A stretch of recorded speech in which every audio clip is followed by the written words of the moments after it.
Hello, everybody.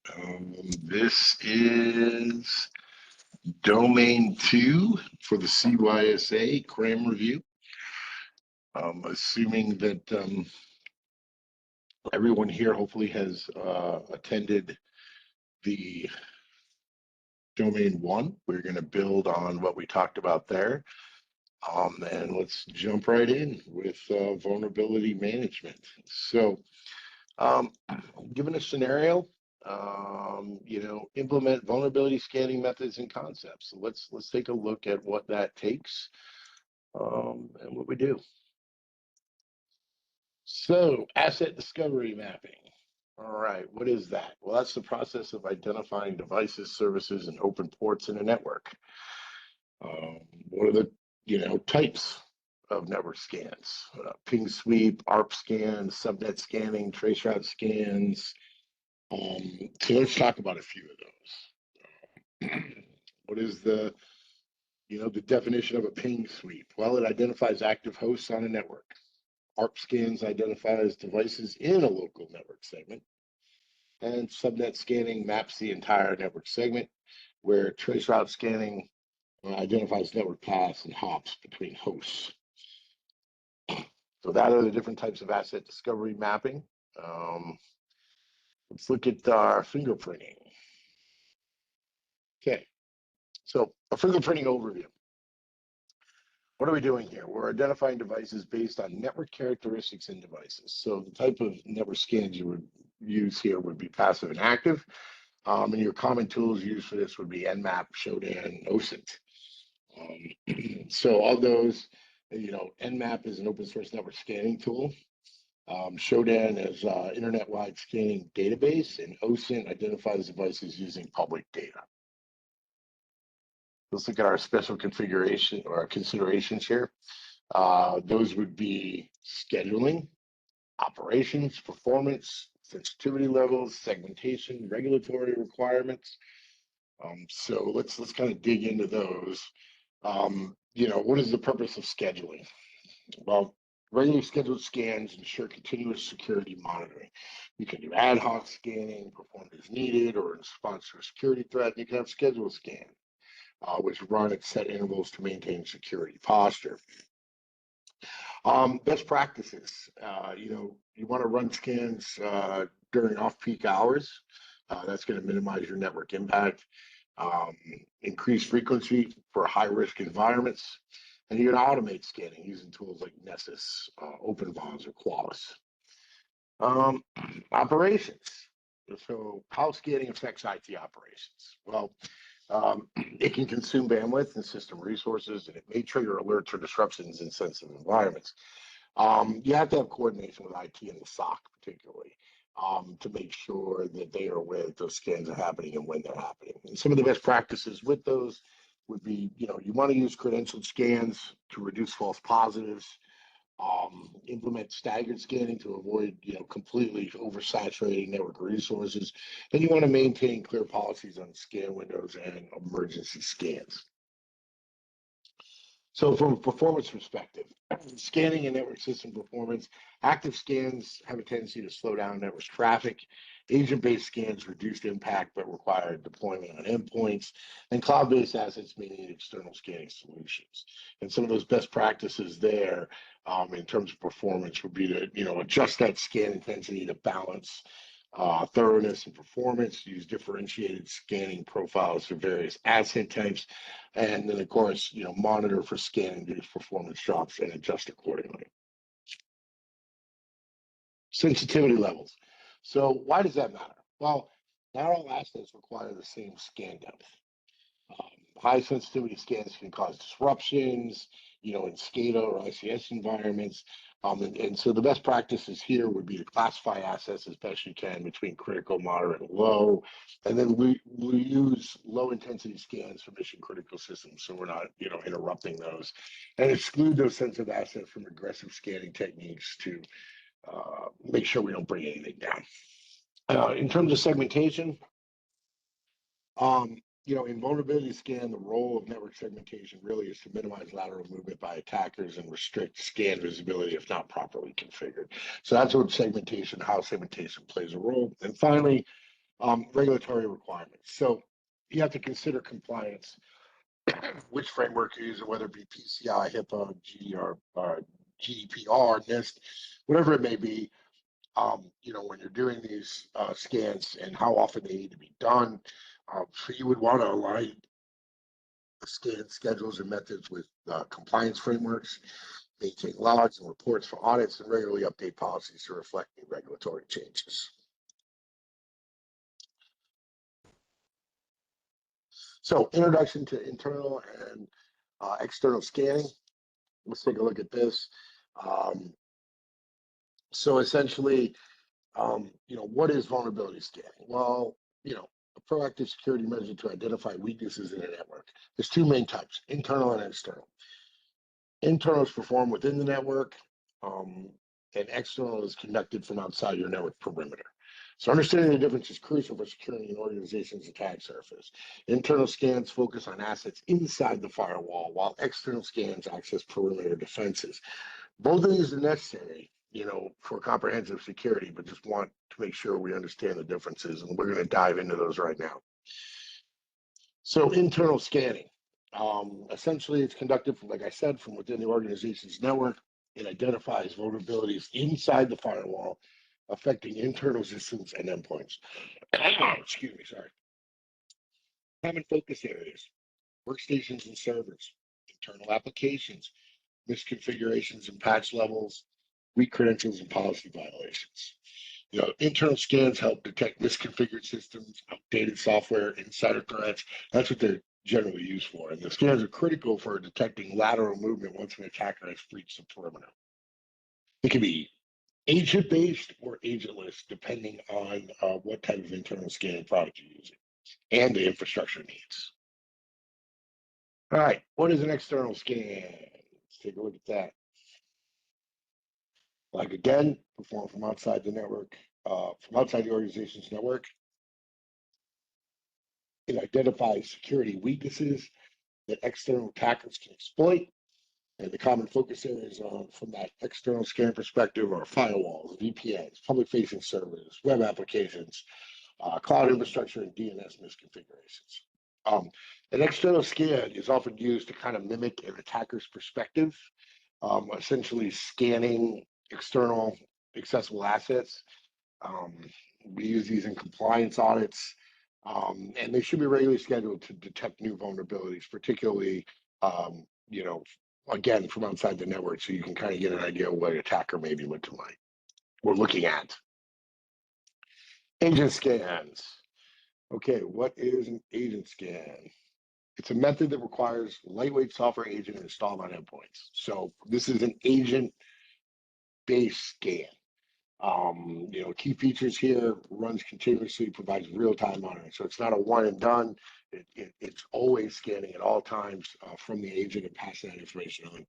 It can perform deep system level scanning, like the file system registry processes, and it works on cloud-based and remote devices. But it's best for highly distributed environments, kind of like remote workforces. So the agent is always on the machine when that individual is working remotely. And it's also good for organizations requiring detailed endpoint insights. Agent-based scanning provides a deeper security insight by running directly on the endpoint. It can scan even when devices are offline and then send that information back when the device comes back online. The downside really is getting that agent on every machine. It's just like remediating or patching,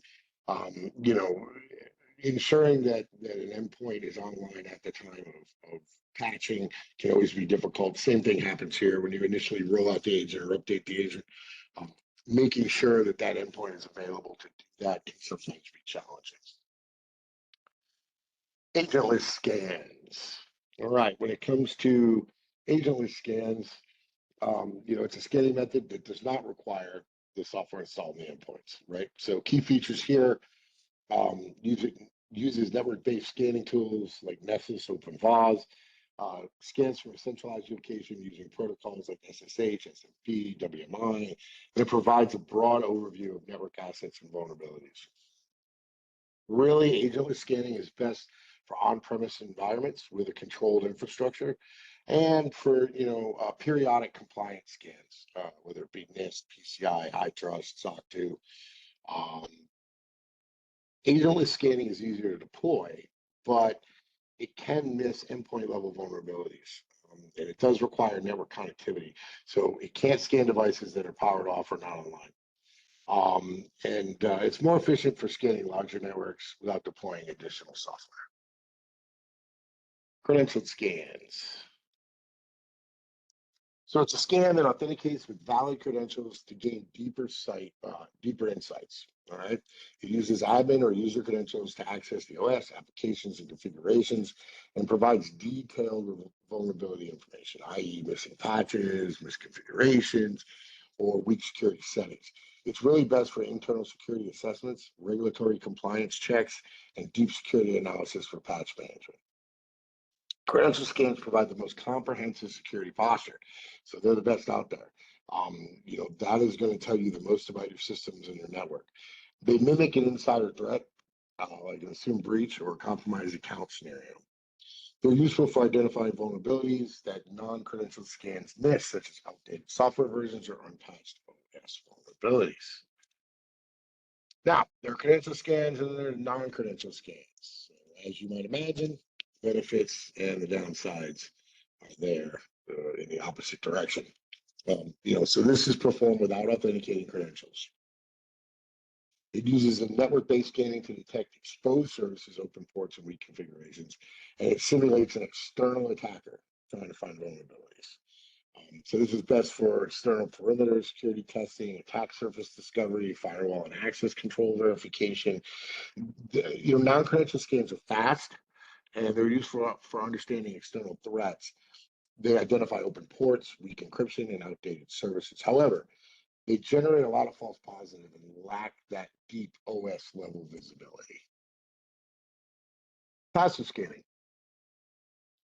So essentially, passive scanning, all it does is observe network traffic without direct interaction with the devices. It uses network monitoring tools to analyze the traffic in real time and identifies open ports, protocols, software versions, things like that. There's no direct probing. So with that, it's less detectable by security systems because it's passive. So it's best for continuous network monitoring, detecting unauthorized devices, environments where active scanning may cause disruptions, right? So it's ideal for identifying potential threats without alerting attackers that they're there. It relies on existing network traffic, making it useful for low impact monitoring. But it may not detect vulnerabilities that don't generate network traffic. So that's a major downside to passive scanning. And we have active scanning, which is the exact opposite. It sends queries or probes to devices to test for vulnerabilities. It actively interacts with systems to detect vulnerabilities. It uses scanning tools like Nmap, Nessus, OpenVAS, Qualys, and it can identify misconfigurations, missing patches, and security weaknesses. It's best for comprehensive vulnerability assessments, internal and external penetration testing, things of that nature.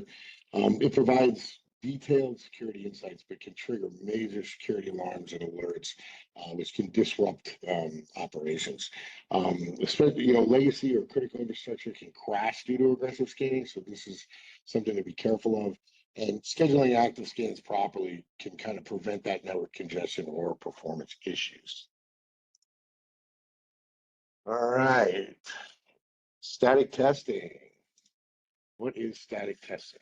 As it says there, it analyzes source code or binaries without executing the application. So it essentially looks at the binaries of the source code, but doesn't actually launch the app.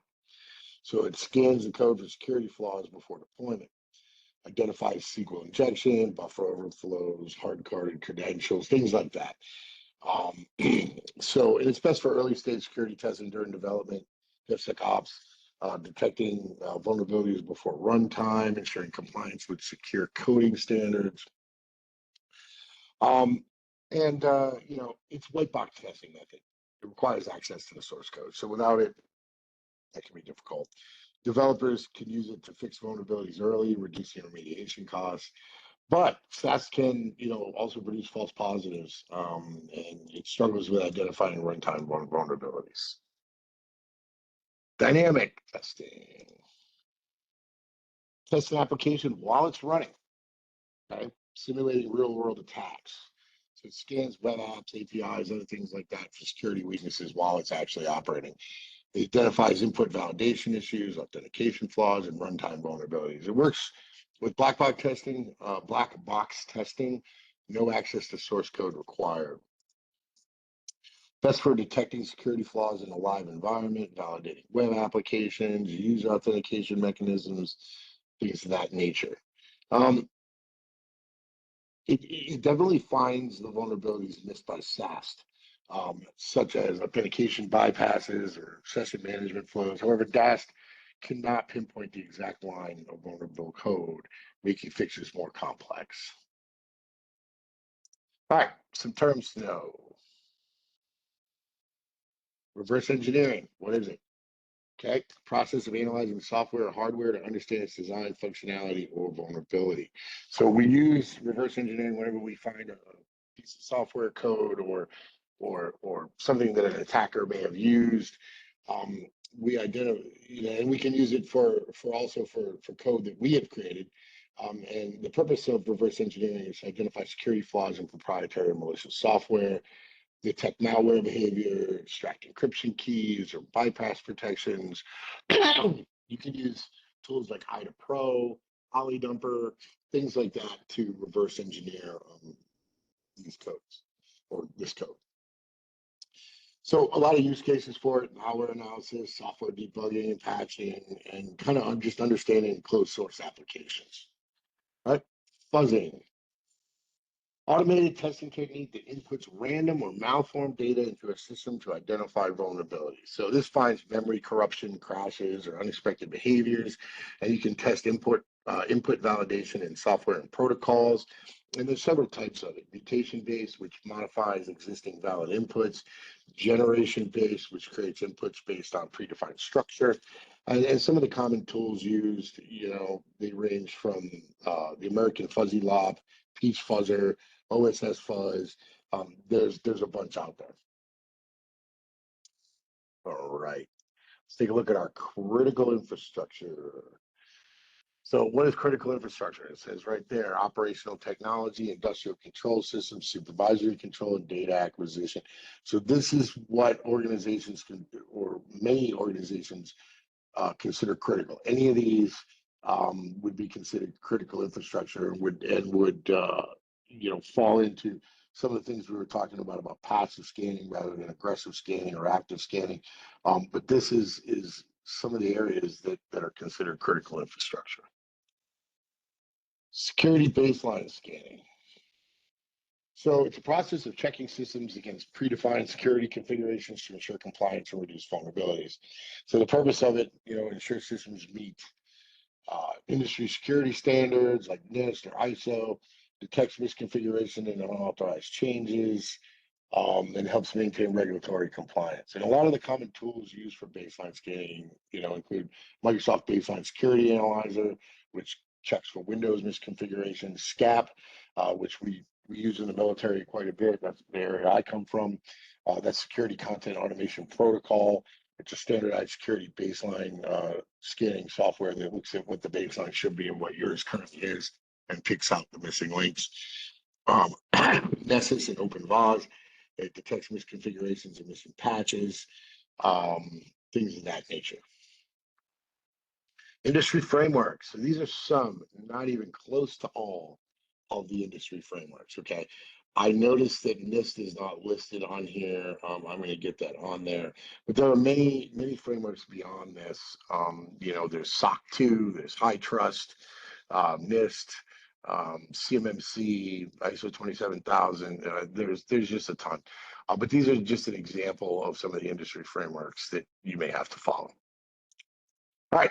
So given a scenario, analyze output from vulnerability assessment tools. So what we're gonna do here is we're going to look at how we analyze the output from those tools and how we can use it. So let's take a look at network scanning, mapping. Okay, so for network scanning and mapping, here's some of the tools that we can look at to use, like Angry IP Scanner, Montego. So let's look at what Angry IP Scanner does. All right, so essentially, it's a fast and furious scanner, like it says. Quickly scans IP addresses and ports in the network. It's good to remember this tool for the exam. So how to remember it? Imagine a security guard checking every door in a building really fast. If doors open, they take note. That's what Angry IP Scanner does. It scans large networks rapidly, detects live hosts, open ports, lightweight, and cross-platform. All right. Montego. Another one to remember. It's the cyber detective is how we look at it. It visualizes relationships between people, companies, domains, IPs, and think of it as an investigator, building a conspiracy board with strings, connecting suspects, locations, digital footprints. It correlates all the data together. And so it's trying to see where the patterns are, whether or not they're related. Okay. So it's an OSINT-based reconnaissance, right? With graphical link analysis and finds connections between IPs, domains, social media, anything like that. So it maps everything, graphically and organically. All right, your web application scanners. All right, and they are Burp Suite, ZAttack Proxy. All of these are basically examples of web application scanners. Let's take a look at what each one does and how to remember them. So Burp Suite essentially is a web security Swiss Army knife, does everything. It intercepts and manipulates web traffic for penetration testing. It's a hacker's toolbox. So if you opened up a box, if you said I'm going to go fix a car, but I'm going to need a plethora of different tools, that's what Burp Suite is. It's a suite of tools that hackers can use. It, it lets you see, modify, test web requests before they even reach the server. Intercepts, modifies HTTP requests, automates vulnerability scanning, includes a repeater, intruder, sequencer. So it's a suite of tools. That's the best way to remember it. ZAttack Proxy, it's the beginner's burp. So it's similar to the burp suite with certain tools, but it's free and it's beginner friendly. So it doesn't require a lot of knowledge of scripting or anything like that. It's Burp Suite's little brother. It has automated scanning, passive and active vulnerability testing, open source, and it's widely used.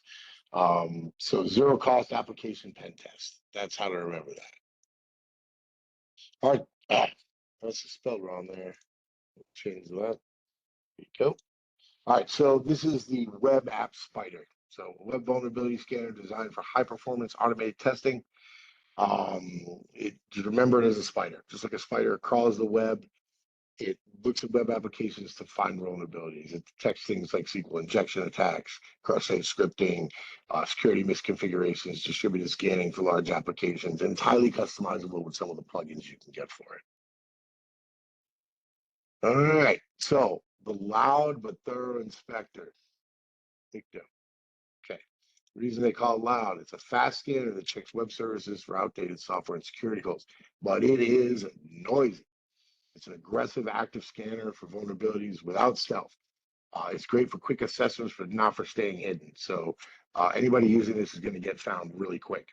It scans for over 6,700 vulnerabilities, detects misconfigurations, um, and it's simple, it's command line based. So, but again, very noisy, very easy to detect. So there's some other vulnerability scanners out there, but these are the two that we kind of put out there. You're going to see on the exam, which is Nessus and OpenVAS. There's also Qualys, several others, but OpenVAS is an open source alternative to Nessus. Nessus does cost money. There is a free version of Nessus. However, the free version is limited to endpoints it can scan. So this is a professional vulnerability hunter, scans network systems and applications for known vulnerabilities. It's like a cybersecurity consultant. It performs in-depth vulnerability assessments and provides detailed reports. And the reports are very C-suite friendly as well. They can be modified, down into the summary level, making it very valid for them. Compliant text with security frameworks such as NIST, PCI, HIPAA, all of those. So you can scan against those frameworks specifically. OpenVAS is the open source version of it. Well, it's not actually related to Nessus, but it is a free open source vulnerability scanner that works similar to Nessus. It can only scan 50,000 vulnerabilities, regular updates for the latest threats constantly. It's full open source and integrates with some security tools. Debuggers. All right. We've talked about this in domain 1, but there's several different debuggers out there that can help you, kind of look at breaking down and understanding malware and different exploits. Two that we have on there, which is Immunity and GNU. This kind of explains what Immunity does. It's a Windows debugger for malware analysis. It's like a microscope for hackers. It focuses on exploit development, built-in Python scripting for automation, and graphical interface for analyzing code. GNU, command line debugger. So not a lot of GUI there. It's specific to Linux and Unix systems. It lets you pause, step through, and examine code one by one, so you can look at where the issues may be or what the payload looked like. All right. These are some multi-purpose tools you should remember for the exam. Nmap, Metasploit, ReconNG. So what do these do? So, Nmap finds, Metasploit exploits, and ReconNG gathers. So let's go dive into those and see what that all means. Nmap, cybersecurity radar, scans networks, discovers hosts, identifies open ports. It's like a radar, as it says, for cybersecurity pros. So it goes out there, it sweeps all the network, maps the devices, maps your entire network, and identifies vulnerabilities on that network. So it does network scanning and host discovery, service and OS detection, and supports scripting for automation as well. Metasploit, it's the ethical hacker Swiss Army knife. As we talked about Swiss Army knife tools above, this is the one for the hacker. Penetration testing framework that automates exploits and post-exploit tasks. It contains pre-built exploits, payloads, auxiliary tools, kind of like Burp Suite, but this is another suite of tools that you can leverage. It's got about 2,000 exploits for testing, payload generation, and post-exploitation modules for persistence. ReconNG, the OSINT data harvester, a reconnaissance framework that automates open source intelligence gathering. So it says it's like the Google on steroids for hackers. Really what it is it gathers data from public sources. That's what OSINT does, including domains, emails, social media. So it'll tell you who owns the domains, what emails are out there from that domain, what social media people have used with that email address. So it allows for really good reconnaissance. All right, then let's get into the cloud infrastructure assessment tools.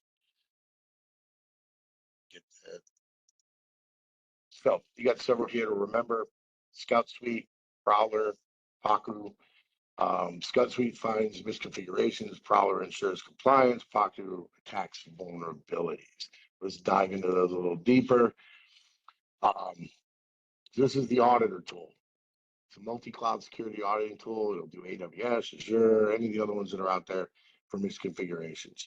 It inspects cloud environments and reports on risks. So maybe your conditional access policies aren't right, or something isn't configured properly in your virtual machines or your cloud environment, and it does that for you.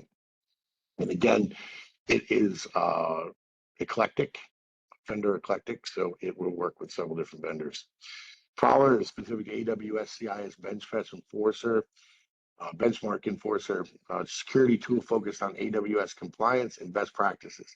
So it is specific to AWS, but it will do all the things that Scout Suite would do as well. And this is also AWS. It's an exploitation framework, penetration testing tool designed for offensive security in AWS. It helps identify privilege escalation and misconfigurations. It's a red teamer inside AWS. So, you know, we have red team, purple team, blue team. This would be a tool for the red teamers. It simulates real world attacks, identifies privilege escalation paths, and automates security assessments and post exploitation. All right, moving on. Given a scenario, analyze data to prioritize vulnerabilities. So that's what we're going to look at. So let's look at risk assessment, risk management, and assessment. Okay, so it's the process of identifying, evaluating, prioritizing risks. That's essentially it. So what are we looking for in this? Well, we're looking at threats, vulnerabilities, assets, impact. So what threats are out there based on what we're using, what vulnerabilities are out there, what kind of assets do we have that are affected by it, and what is the impact of those assets being affected. Well, basic risk management principles anywhere on any, whether it be project management, program management, IT, any of that. Essentially, you can either accept the risk, transfer the risk, avoid the risk, mitigate it, or have residual risk. So what is a risk register? Well, it's a centralized document for recording, tracking, and monitoring these risks that we just discussed during the risk assessment process. And here's an example of what a risk register might look like. So essentially, you have your risk description, your category, the likelihood of it happening, the impact, the risk score, and then the risk owner for that, and the mitigation plan.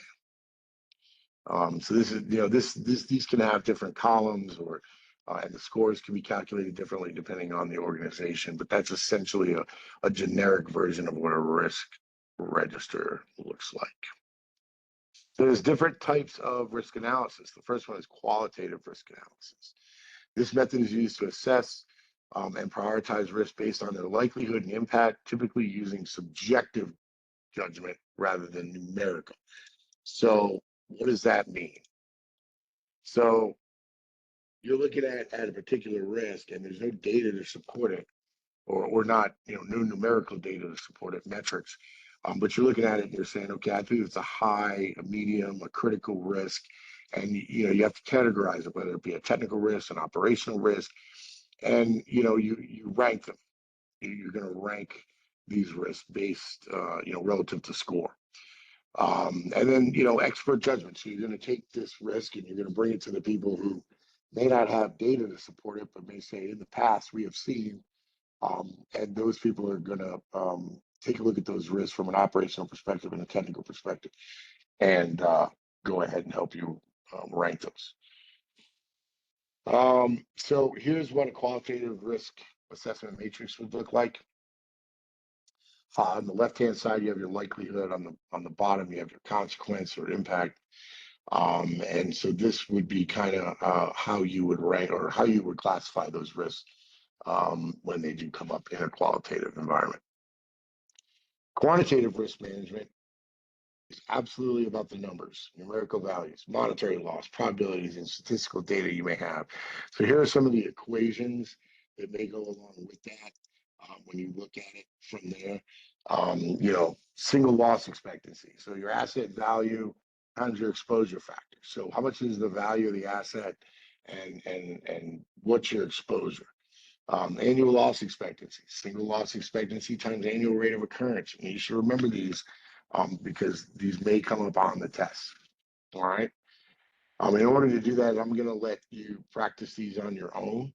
But I do have some practice examples in here to go over these equations. It gives you the actual data and then the math to support it. And then you also have what if statements and the new math you would use there. So I'm going to let you pause this recording, go through those as you would like. But essentially, I will click through them for you. That is the math that you would use, or here's the practice, essentially. And then here's the math you would use. You can pause here so you have that math. And then the what if they change things around, and then the new math that would go along with that. All right, moving on to CVEs. What is a CVE? All right. There's a standardized list of publicly known vulnerabilities essential for tracking and researching vulnerabilities. So the CVE itself is a unique identifier for publicly known security vulnerabilities. It's used for consistent tracking and research across systems, products, and databases. The structure of a CVE. So essentially what it is you would have the CVE, the year, and then a sequential number indicating the specific vulnerability. So, for example, right here, if you look at that, that would be an example of what a CVE would be written as. And here's what it would contain, and there's an example of one here. And so CVSS 3.1, standardized framework used to assign severity scores to vulnerabilities, helping organizations assess and prioritize those risks. And here's an example of that as well. So this shows you kind of the base metrics, which is the core characteristics of a vulnerability that are constant over time and across environments, the exploitability of it, so the access vector, the attack complexity, all those things, fall into those base metrics. And then you have your temporal metrics, which is, your changes over time, reflecting the current state of the exploit. Is it being used? What remediation level is it at? What's the report confidence of it? And then your environmental metrics, which are, contextual factors within a specific organization, such as, the importance of an affected asset, and then you adjust that score to reflect that local impact. And this would give you an example of the CVSS score. So you can read those. I'll give you time to read those essentially. But that would be, critical, high, medium, low, informational. And this explains, what's considered critical, high, medium, low. And that's the way that score is calculated. Validation. All right. So why validation matters? Well, before remediating a vulnerability, it's essential to determine whether the detected issue is real. It could be false. I mean, a lot of times these systems like Nessus and Qualys, they may pick up on something in the registry or something like that, and like there may be a particular version of a piece of software that you had updated, but the old version remained in the registry, and so it could pick that up as a mistake or a false positive. So you want to make sure that you're actually remediating a true positive, and so true or correct, true positive is a real threat. It's a good detection. It's real. Yes, that piece of software is outdated. And yes, that vulnerability is real. A false positive it's not a real threat. The system may have flagged it. Like I said, I use that example in the registry. You go in, you look at it manually, and you say that this isn't real. And then you have a false negative. So a false negative would be a real threat missed, where that your version of application is vulnerable just by looking at the current CVEs, and Nessus or OpenVAS or something like that does not pick it up. That would be considered a false negative. And a true negative is no threat, no alert. So that's good. So you would see that when, okay, I updated my system. Prior to updating the application, I got a true positive. After I updated it, I ran the scan again and I got nothing. So that's a true negative, which is what you want to see. Context awareness. Context awareness helps prioritize vulnerabilities by considering where they exist, who can exploit them, and how they impact the organization. So, for example, inside the castle, These are vulnerabilities within the internal network or private systems. They typically are behind firewalls, and they're not directly exposed to external attackers. An example of this would be a misconfigured database inside the corporate intranet. Um, so that would be an example of that. External, that's beyond the castle walls, so beyond the firewall. External vulnerabilities in internet-facing systems, i.e., websites, VPNs, things like that, directly exposed to attackers worldwide. So this could be a web application with a SQL injection flaw. So that would be an example of that. And then you're isolated, which is off the grid. These are vulnerabilities in air-gapped or highly restricted systems. They have limited exposure, often requiring physical access to even get to the machine. No other way to get to it on the network. So this would be like a classified military system with outdated software, but it doesn't have a network connection. So the only way to exploit anything on it would be to physically be at the system. So those are the difference there in terms of context. All right. Exploitability and weaponization. I'm going to go ahead and correct this live. I apologize for my terrible grammar there. But that should have been a capital. So what is this? So not all vulnerabilities are equally dangerous.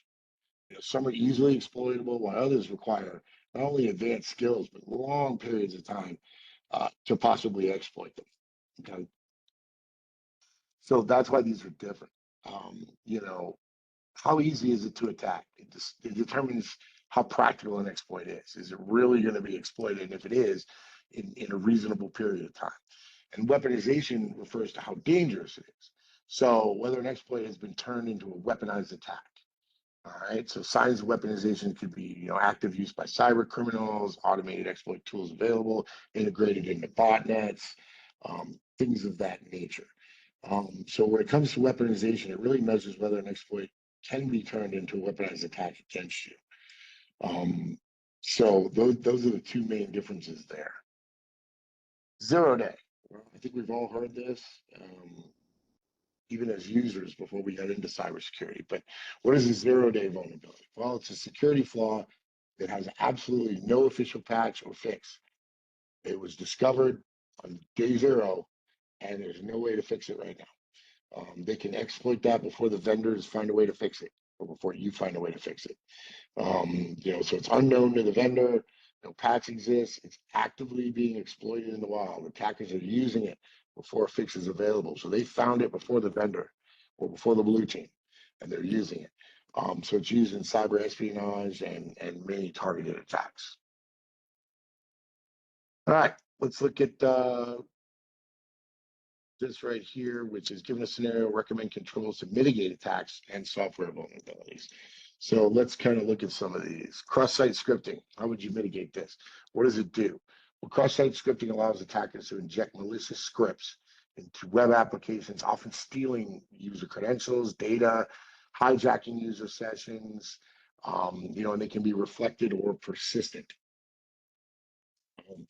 So let's see. So in terms of reflected, that requires a click. You have to do something, in order for this to be deployed. Where persistent, it stays. It stays forever, and it continues to hurt you over and over and over again. So it's not a one and done. Let's take a look at that. So reflected specifically, it's a one-time trick. Unless the script is included in the URL or form input, it executes when the victim clicks on it. So you'd have to click on it again for it to execute again. Where persistent, it's a malicious script stored in a database and executed every time a user views the page. Doesn't matter. There's no user interaction needed other than viewing the page. So that's the two main differences between the two. Let's look at overflow vulnerabilities. These are all to remember for the exam. So there's different kinds. Overflow vulnerabilities occur when a program writes more data than a buffer, all right, or memory space can handle. So you're basically overloading that buffer or memory space. Okay. So buffer overflow, overfilling the box. Integer overflow is math gone wrong. Heap overflow is breaking the dynamic memory. And Stack Overflow is too many calls in the stack. So all of those are different versions of overflows. So let's kind of look at a couple of those in a little more in depth. In terms of mitigations for these, for a buffer overflow, for example, it's a login with no input length. There's no input length checks being allowed for the arbitrary code execution. To mitigate that, you would use bound checking or limit input size. You could implement address space layouts. You could enable data execution prevention to prevent execution of injected code. For the integer overflow, math gone wrong, it happens when math operations exceed the maximum integer size, causing an unexpected behavior. So like a bank app miscalculates balances due to an integer overflow, allowing users to withdraw unlimited funds. And we've seen that on TV. The mitigation for that is to use safe integer handling functions. Or implement input validation to prevent calculations that exceed what the machine expects. With heap overflow, basically the attacker writes beyond a dynamically allocated memory buffer. So for example, a media player processing a corrupted file overflows the heap, allowing remote code execution. You can mitigate that with safe memory management functions. You can enable heap canaries to detect overwrites before execution, things like that. And finally, Stack Overflow. It's essentially just too many calls in the stack. What that means is it occurs when the stack is overwhelmed by excessive function calls or data. That could lead to a crash or exploitation. So, like for example, a recursive function without a proper exit condition, that'll consume all the stack memory, causing a program crash. You can mitigate that by implementing stack size limits, use stack canaries to detect overwrites before the execution, or avoid deep percussion without proper termination conditions. So all of those are ways to remediate that. Broken access control. Excuse me. Broken access control occurs when users can access data, functions, and resources they shouldn't due to improper permission enforcement. Okay, memory trick, no lock, anyone can walk in.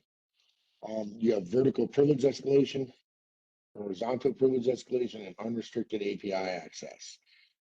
So vertical privilege escalation, a lower privilege user, for example, could gain higher privileges. Regular user becomes an admin. The user modifies a request to change their role from user to admin. The way to mitigate that is with RBAC, role-based access control. Enforce server-side authorization. Never trust a user supplied data for access controls, and use the principle of least privilege. So those can all help you there. From a horizontal privilege escalation perspective, this is where a user accesses another user's data or functions at the same privilege level, viewing another person's account details. So to mitigate that, you would use secure object references, avoid predictable IDs, use UUIDs or session tokens, implement session-based access checks, so ensure users can only access their data and not others, and conduct regular security audits. And then finally, your unrestricted API access. APIs expose sensitive data or functions without proper authentication. So an API endpoint returns all user account details except for the one, or not just the ones that were queried. And you can require authentication for all endpoints for this to mitigate it. Rate limit requests and user secure authentication tokens. All right, cryptographic failures. So what we're dealing with here, it occurs when sensitive data is exposed due to weak encryption, improper implementation of that encryption, or lack of encryption altogether. So this is definitely going to lead to data breaches, unauthorized access, compliance violations, etc. So it's all bad. All this is bad. This happens again by using weak or outdated algorithms, hard-coded or weak encryption keys, and lack of encryption in transit and storage. Injection flaws. These occur when untrusted data is inserted into an application, causing it to execute unintended commands. These flaws can lead to data breaches, unauthorized access. Bad, all bad. So injection flaws, examples of those, common types of SQL injection is hacking the database. Attackers insert malicious SQL queries into input fields. They can manipulate the database. That's like entering, uh, uh, or one instead of equal one in a login form to bypass authentication. To mitigate this, you're going to employ least privilege, sanitize and validate user input, basic stuff there. Your command injection, which is hijacking the system. Attackers inject shell commands into the application to execute arbitrary system commands. So a web form, for example, that allows users to input file names, but executes, copy edit or another function other than just inputting the file name.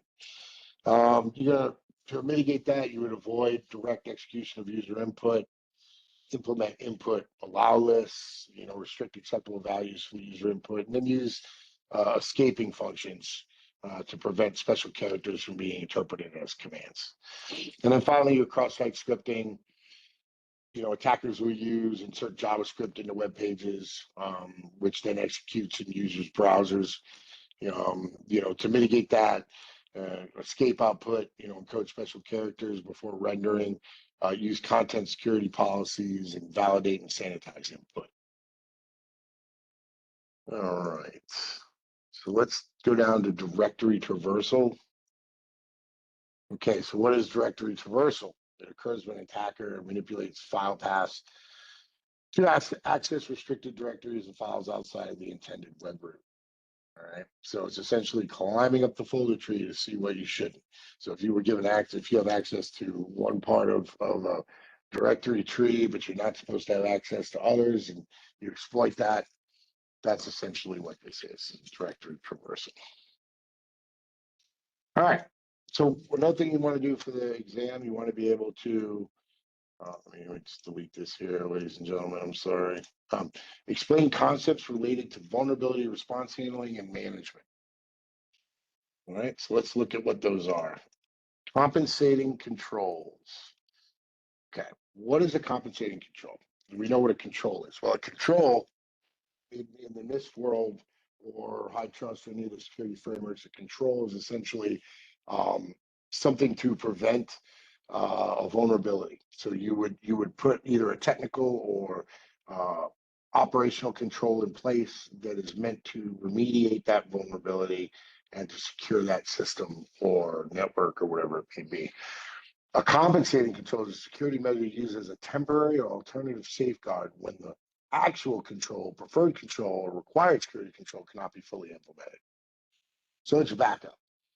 Essentially, what it is if I had NIST AC parenthetical 2 says, you must implement role-based access control, but you're limited because it's a legacy system that doesn't support that or something to that effect. I'll give you another example. So in the military, in the federal government, they require all endpoints to authenticate via 802.1x. Well, some of the printers in the environment cannot do that. They're incapable. Some of the VoIP phones, some of the printers that were available at that time are unable to authenticate and use the 802.1x protocol. So they would implement a compensating control such as sticky MAC or address lists, MAC address lists or whatever it may be, to control or to reduce the possibility of that vulnerability being exploited, even though they couldn't put the preferred method in. So that is what a compensating control is. There's several control types, okay? Like we were just talking about, technical controls, those kind of things. There's managerial controls. So this is all policy and governance. Operational controls, day-to-day defense. Technical controls, that's anything, like I just mentioned, 802.1x would be a technical control. Preventative controls. The detective controls, responsive controls, and corrective controls. So I'll kind of try to see if I can give you an example of some of these. Essentially, so managerial controls, that would be high-level policies, frameworks, Examples would be like risk assessments, security policies and compliance standards, that kind of stuff. From an operational control perspective, you're looking at security awareness training, incident response plans, physical security measures. Technical controls include what I just said: 802.1x, firewalls, IDS, IPS, encryption, multi-factor authentication, zero trust. Those are considered technical controls. Functional, so let's see, we'll get to preventative controls. That would be like strong passwords, network segmentation, patch management. Detective controls, examples of that would be log monitoring in your SIM tool, security audits, IDSs, and responsive controls, incident response plans, forensics investigations, security alerts and notifications. Corrective controls, they basically fix the damage and recover. So restoring backups after ransomware, patching vulnerabilities post-exploit, security policy updates, things of that nature. So that's kind of the different types of controls and some examples of patching and configuration. Let's take a good look at these, something to remember. So unpatched vulnerabilities and misconfigurations are the reason for attack vectors. A structured approach ensures that updates enhance security without causing system failures. Because remember, just because the vendor says this is how you fix this vulnerability by patching it, that patch could cause the system to crash depending on your configuration. So you have to do regression testing, okay, testing before you deploy. All right. So you want to test that patch on your baseline system before you deploy it to it. Then you deploy that patch, but you have to have an emergency rollback plan. If, for example, let's just say you've got half your environment are, HR folks, half of them are operational guys. And the operational guys may or may not have the same applications on their baseline as the HR folks do. Well, when you roll it out to HR and you test it, it works. You roll it out on your baseline for ops, it works. But then when you roll it out from a production perspective, there was something you didn't anticipate. The operational folks apparently got an application approved 2 days prior that you didn't know about, which you should have. But they somehow got a configuration on their system that caused it to crash when you rolled out this patch. So you have to have a rollback plan. Okay, and then you have to validate your user validation, make sure it's all working, right? Another thing to remember is maintenance windows. Super important. You don't want to do any of this live patching changes in a production environment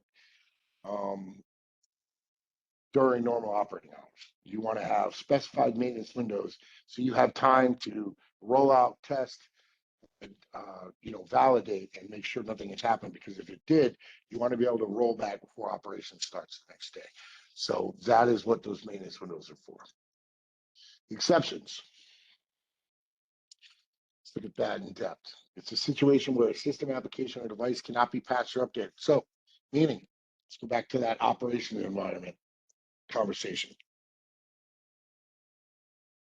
Maybe operations has a subset of systems with a legacy application on it. They're getting ready to upgrade, but they haven't got there yet. This particular patch could break, or any patches could break that operational system. So you would have an exception for that group of machines or people who use that particular legacy application. Let's look at policy governance. Okay. So policies, the rules of security. That's all it is. Governance is who's responsible for security.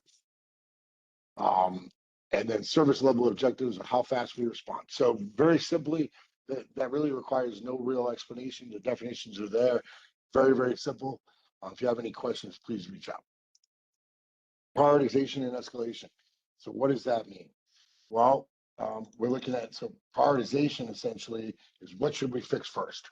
Not all vulnerabilities are equal, right? Like we say here. Some require immediate action because it's a massive vulnerability that's fully exploitable and it's being exploited in the wild.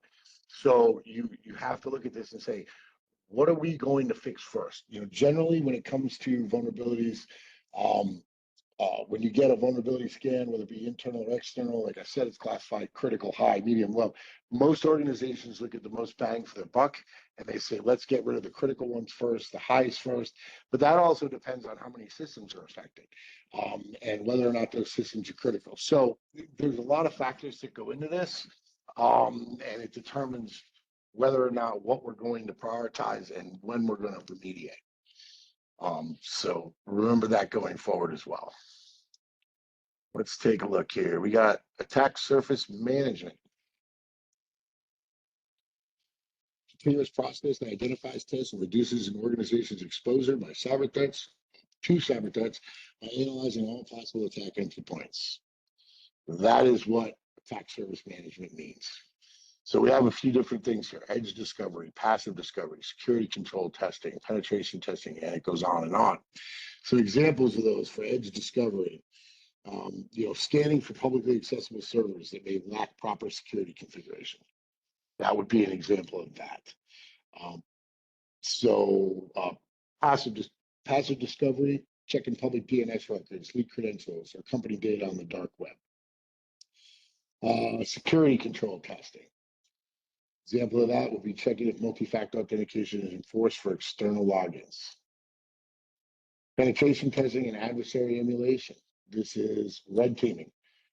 Red team simulating a real-world APT attack on the corporate infrastructure. Very important. It's like pen testing. That should be done minimally annually. Same thing. Bug bounty.